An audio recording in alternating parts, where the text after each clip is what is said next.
All right, we're back on Energy Matters. Brought to you today by our friends at Ide Bailey, by the Coalition for a Secure Energy Future. That's something that matters to you. Find out more about them online at secureenergyfuture.org. Mike Beard, the co-chair of that coalition, joins us now. Mike, how you doing?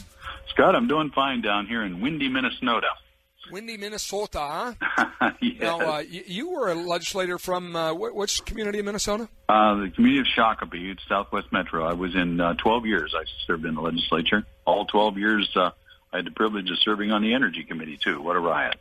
You don't have to tell me where Shakopee is. 2 words, Valley Fair. Valley Fair, yep. Yeah, right there. Many a trip. Well, it's pretty sad, actually, because I remember going there in school. As a kid, and now I take my kids there as like a chaperone for school trips. Oh, and that sounds like having a little flashback there. Yeah, it means you're old, is what that means. Yeah. Oh, yeah. So, how's first of all, obviously, the Coalition for a Secure Energy Future works both in Minnesota and North Dakota. But you're a former legislator down there and chair of the Energy Committee. Tell us a little bit about the Minnesota side. How's things going? Well, it's run entirely, the House and Senate run entirely by Republicans. That doesn't happen very often in Minnesota. I think a few years ago it happened briefly. But this year we got at least 4 years of the Senate and 2 years of the House. And there's good things happening. It's pretty positive stuff developing, at least on the legislative side of things. We still have Governor Dayton to work with. But, from time to time he sees things the legislature's way. One of the big deals was, Xcel Energy made a big splash here about a year ago when they announced that they were going to close Unit 1 and Unit 2 at Becker. They're 2 of their 3 big coal-fired plants. They were going to take them offline in 2026 and 2023 and replace them with gas for the backup, and they were going to buy all that baseload power. They're going to buy it on the open market, hopefully wind. And you know how that works, but there was an issue because whenever they took that amendment to their integrated resource plan to the Minnesota Public Utility Commission, which is run entirely by appointees of Governor Dayton now, they said, well, we really like your plan to close down almost half of the coal-fired production in Minnesota, but we don't like these gas plants. Why don't you just go ahead and let wind and solar pick up the slack? And so they declined to approve the gas plant replacements. Can you believe that? I can. Actually, there's nothing. I'm no longer surprised about anything that the Public Utilities Commission in Minnesota does, honestly. Well, that's what they did. So the legislature took it on themselves to say, you know what, that was a huge faux pas on behalf of the Public Utilities Commission. So the legislature actually passed a bill telling the Xcel Energy they had free rein to go ahead and replace that baseload power with gas, much of which I'm sure will come from North Dakota.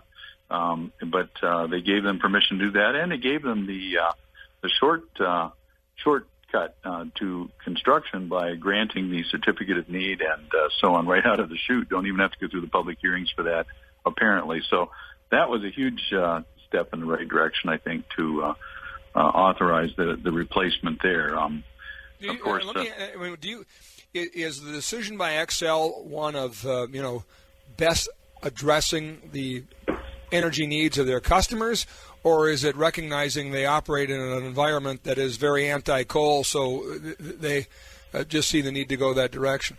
I think now we're assigning some motive here, but I think it's largely the first or the second part.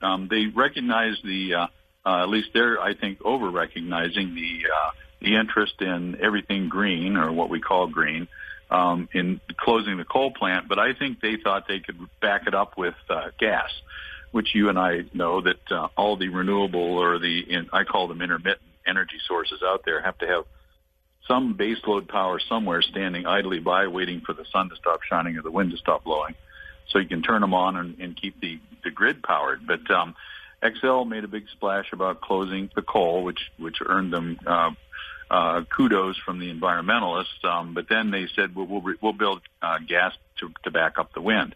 The PUC saw them one and raised them and said, no, you're not going to build any gas. You'll just do it with intermittent power sources. And so I think Xcel kind of got caught there. They didn't see that one coming. So Xcel was supportive of actually the legislative effort to tell them go ahead and build the gas plants on that location. So, and the governor agreed. Surprisingly, the governor agreed with them and signed the legislation. So there you go.